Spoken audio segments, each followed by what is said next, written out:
Hello my dear students. Today I am going to start the new chapter chemical reaction and chemical equation, which is the first chapter of class 10th subject chemistry. Let's start. This name of chapter is chemical reaction and chemical equation. सबसे पहले इस chapter का पहला जो word है chemical reaction, तो सबसे पहले हम जानेंगे केमिकल रिएक्शन होता क्या है।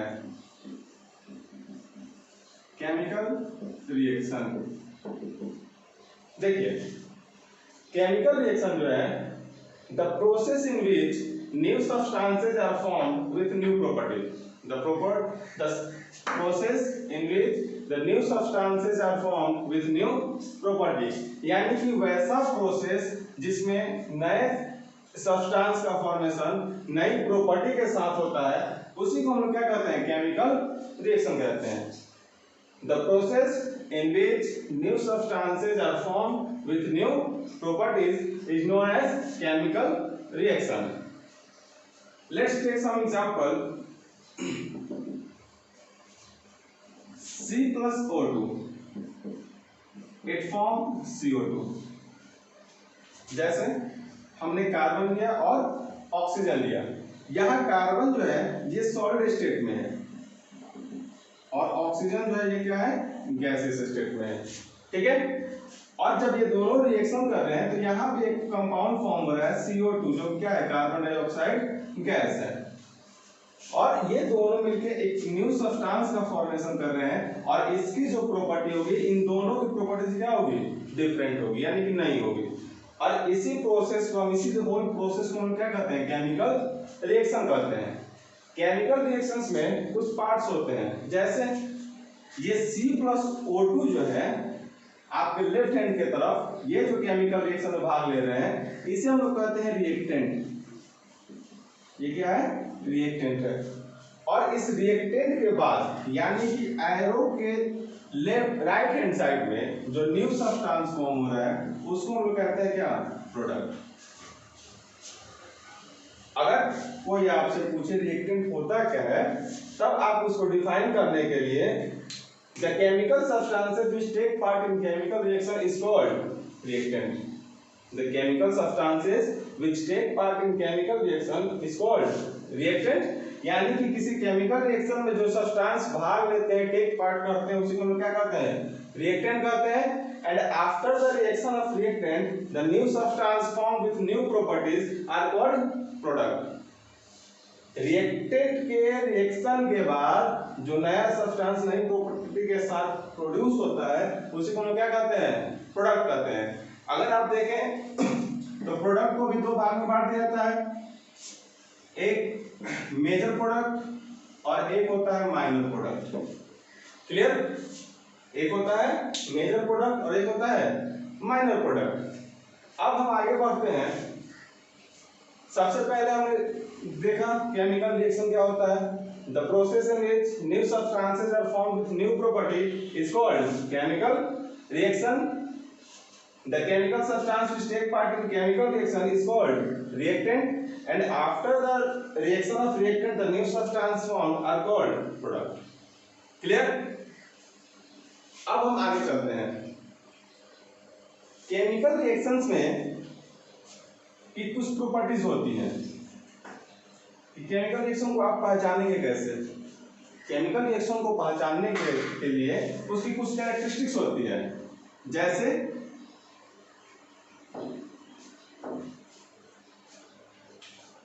सबसे पहली प्रॉपर्टी, केमिकल रिएक्शन जो होता है इसमें एवोल्यूशन ऑफ गैस होता है। एवोल्यूशन ऑफ गैस होता है, यानी कि एवोल्यूशन ऑफ गैस। और जब एवोल्यूशन ऑफ गैस होता है तो इसमें क्या होता है कि एवोल्यूशन ऑफ जब गैस होता है तो केमिकल रिएक्शन में प्रोडक्ट के साइड, यानी कि आपके लेफ्ट हैंड के साइड एक एरो का साइन दिया होता है। ये डिनोट करता है कि क्या हो रहा है, एवोल्यूशन ऑफ गैस हो रहा है, जो कि केमिकल रिएक्शन की एक बहुत ही बड़ी प्रॉपर्टी है। क्लियर? दूसरा देखते हैं change in colour. Change in colour. जैसे अगर किसी दो सब्सटेंस को लेते हैं और प्रोडक्ट का कलर अगर डिफरेंट आता है तब भी हम कह सकते हैं कि ये केमिकल रिएक्शन ऑकर हो रहा है, यानी केमिकल रिएक्शन में कलर्स भी क्या होते हैं, चेंज होते हैं। थर्ड देखते हैं फॉर्मेशन ऑफ प्रेसिपिटेट, जिसको हम शॉर्ट फॉर्म में पीपीटी भी कहते हैं। फॉर्मेशन ऑफ प्रेसिपिटेट यानी कि पीपीटी। और जब पीपीटी को डिनोट करना होता है, रिप्रेजेंट करना होता है, तो हम उसके प्रोडक्ट के पास की तरफ देखते हैं कि ये क्या होता है, एरो जो होता है वह नीचे की तरफ बना होता है। क्लियर? यानी क्या रिलेशन ऑफ गैस होगा तो एरो का जो साइन होगा वो ऊपर की तरफ रिप्रेजेंट करेगा, और जब पीपीटी फॉर्मेशन होगा तो क्या होगा, नीचे की तरफ होगा। क्लियर? एक और इसका प्रॉपर्टी होता है change in temperature. Change in temperature यानी कि टेम्परेचर चेंज होगा। टेम्परेचर चेंज के अकॉर्डिंग आपने क्लास 8 में भी पढ़ा होगा, 9 में पढ़ा होगा कि दो रिएक्शंस होते हैं, एक एक्सोथर्मिक होता है और एक एंडोथर्मिक होता है। तो एंडोथर्मिक और एक्सोथर्मिक में देखते हैं हम लोग कि अगर कोई केमिकल रिएक्शन अगर गैस को एब्जॉर्ब कर रहा है, सॉरी टेम्परेचर को एब्जॉर्ब कर रहा है, तो वहां पे क्या होता है, एंडोथर्मिक होता है। और अगर वो टेम्परेचर को इवैल्यूएट कर रहा है, हीट को इवैल्यूएट कर रहा है, तो वहां क्या होता है, एक्सोथर्मिक होता है। It means if a chemical reaction absorb the temperature or heat, then it is endothermic, and if it evaluate the heat, then it is called exothermic. Clear? तो ये केमिकल रिएक्शन की कुछ कैरेक्टरिस्टिक्स है, evaluation of gas, change in color, formation of precipitate, change in temperature. Clear? आगे देखते हैं chemical reactions में देखेंगे अगर तो केमिकल रिएक्शन के जस्ट बाद आता है केमिकल इक्वेशन।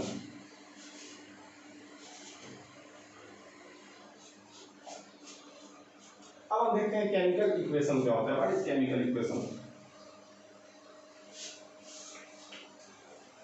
जैसे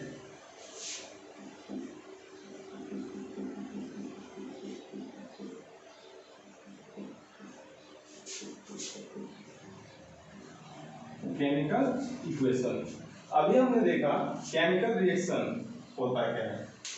केमिकल रिएक्शन और केमिकल इक्वेशन में बस यही आप जान लीजिए, केमिकल रिएक्शन जो है एक प्रोसेस है, जबकि केमिकल इक्वेशन जो है एक रिप्रेजेंटेशन है। Okay, chemical reaction is a process while the chemical equation is a representation. अब आता है किसका रिप्रेजेंटेशन है, तो जब आप केमिकल रिएक्शंस को उसमें प्रेजेंट कंपाउंड्स या एलिमेंट्स को उसके सिंबल या फार्मूला के द्वारा रिप्रेजेंट करते हैं, तब उसको हम क्या कहते हैं, केमिकल इक्वेशन कहते हैं।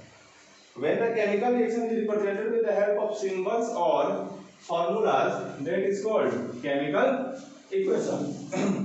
When the chemical reaction is represented with the help of symbols and formulas, then is called chemical equation. Let's see.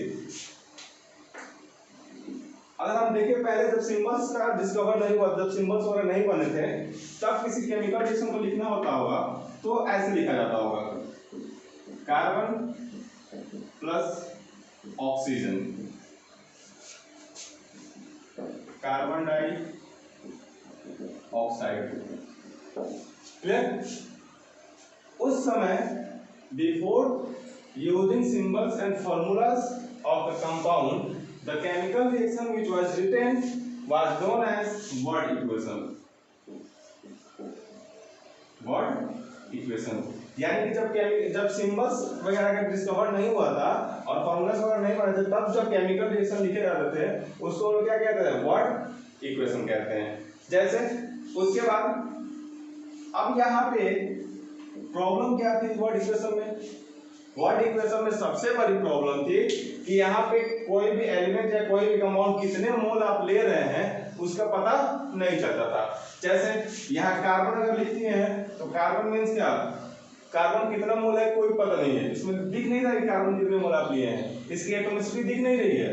Oxygen कितने मोल है ये भी नहीं पता चल रहा है, कार्बन डाइऑक्साइड कितने मोल है ये भी पता नहीं चल रहा है। अब देखिए जब हम इसके सिंबल्स का यूज करते हैं तो यहाँ सी ऑक्सीजन के लिए O2 और इसके लिए CO2। Clear? Then this is called chemical equation. Clear? When we use symbols or formula to represent a chemical reaction, then the reaction is called chemical equation. जब आप किसी केमिकल इक्वेशन को, chemical reaction को लिखने के लिए symbols और formula का यूज करते हैं तो उस रिएक्शन को हम क्या कहते हैं? केमिकल इक्वेशन कहते हैं। It means to say that the process in which the new substance is formed with new property is called chemical reaction, and the representation of a chemical reaction with the help of symbols and formula are called chemical equation. Clear? Chemical reaction process है और chemical equation क्या है? इसका representation है with the help of symbols and formulas. अब अगर हम बात करते हैं केमिकल इक्वेशंस की, तो केमिकल इक्वेशंस को दो तरह से क्लासिफाइड किया गया है। केमिकल इक्वेशंस को दो तरह से क्लासिफाइड किया गया है, जिसमें सबसे पहले आता है balance chemical equation,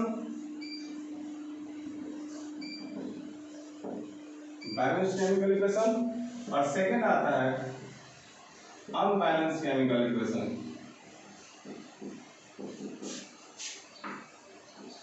chemical equation clear?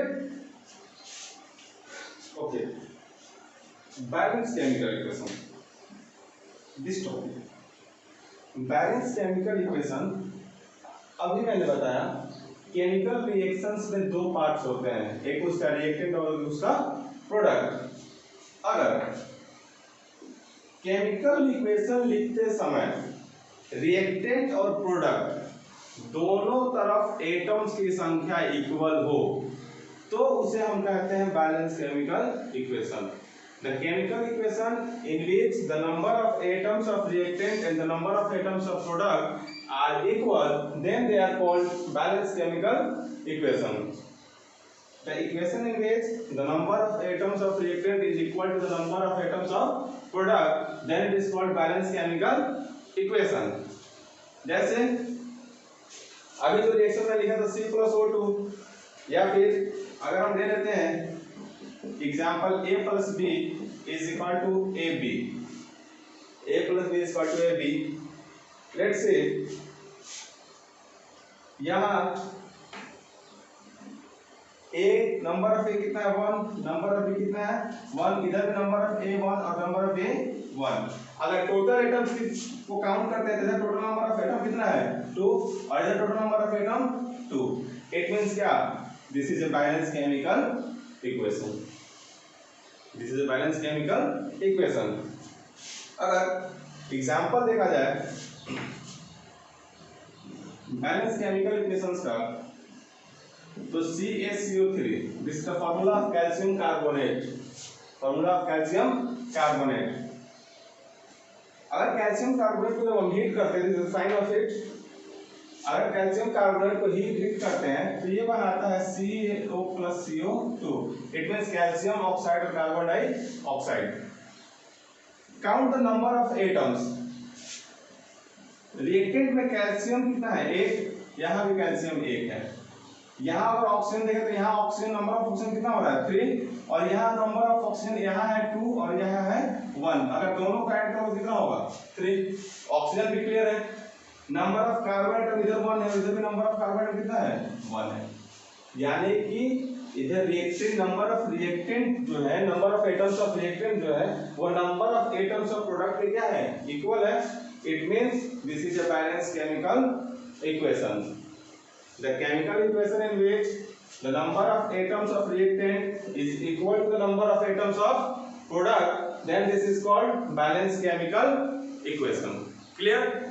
वैसा रिएक्शन जिसमें नंबर ऑफ एटम जो होंगे रिएक्टेंट के, वो नंबर ऑफ एटम्स प्रोडक्ट के क्या होंगे? इक्वल होंगे। क्लियर? तो अगर केमिकल इक्वेशन लिख रहे हैं और केमिकल इक्वेशन में रिएक्टेंट और प्रोडक्ट दोनों तरफ एटम की संख्या इक्वल है तो उसे हम कहते हैं बैलेंस केमिकल इक्वेशन। क्लियर? अब देखते हैं अनबैलेंस केमिकल इक्वेशन क्या होता है।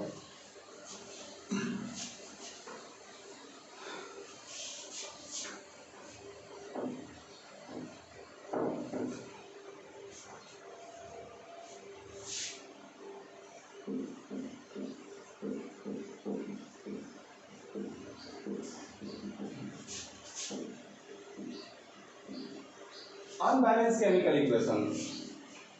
अनबैलेंस केमिकल इक्वेशन में बैलेंस केमिकल इक्वेशन के जस्ट अपोजिट जो होता है वो अनबैलेंस होता है।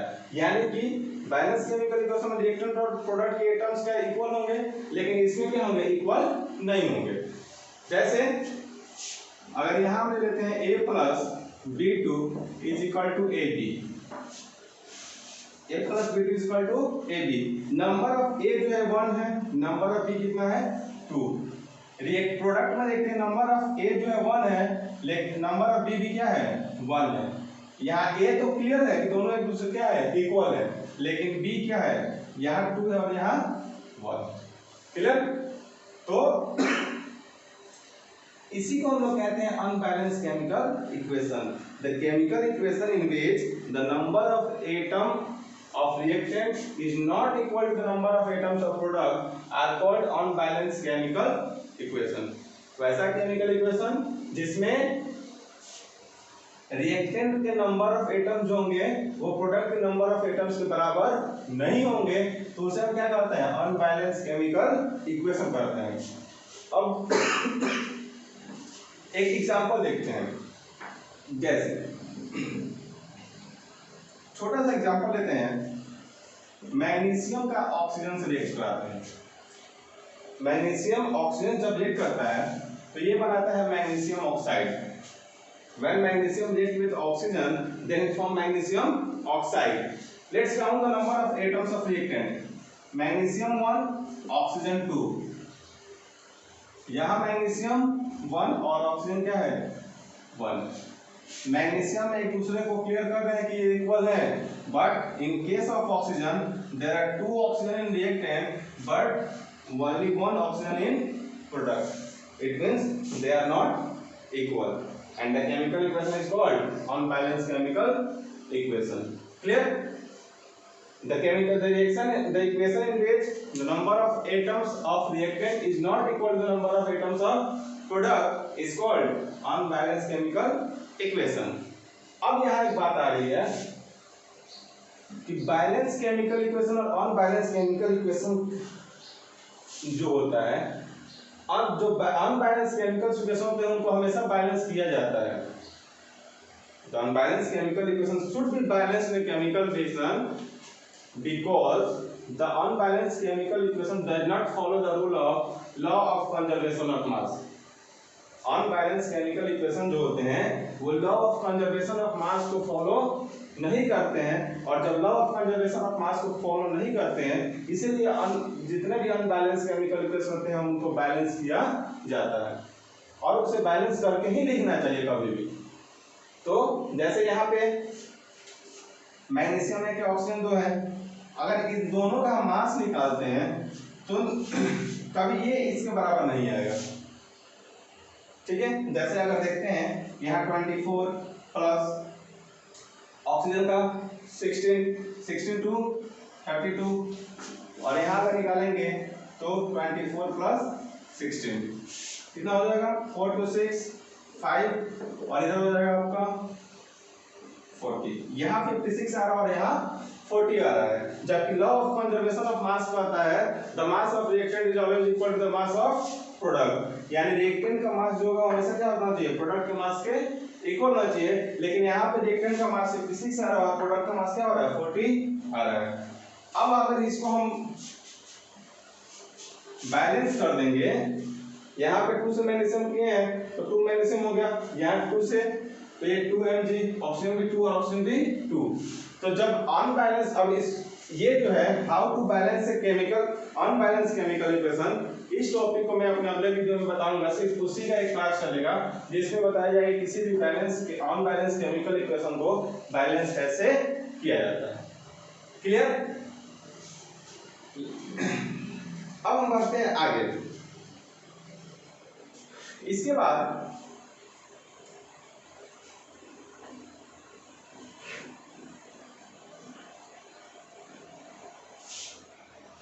नेक्स्ट टॉपिक में देखते हैं। अब हम लोग को जानना है types of chemical reaction. Chemical reactions के टाइप्स। वैसे केमिकल रिएक्शन बहुत तरह के होते हैं, जैसे जैसे आप क्लासेज आगे जाएंगे 11th फिर 12th फिर आपने जो भी कोर्सेज वगैरह करेंगे बीएससी इंग्लिश जो भी करेंगे तो वहाँ केमिकल रिएक्शन के बहुत सारे टाइप्स हैं, लेकिन आपके क्लास के अकॉर्डिंग आपको इस क्लास में बस केमिकल टाइप्स और केमिकल रिएक्शन जो पढ़ना है। सबसे पहले जानना है आपको कॉम्बिनेशन रिएक्शन,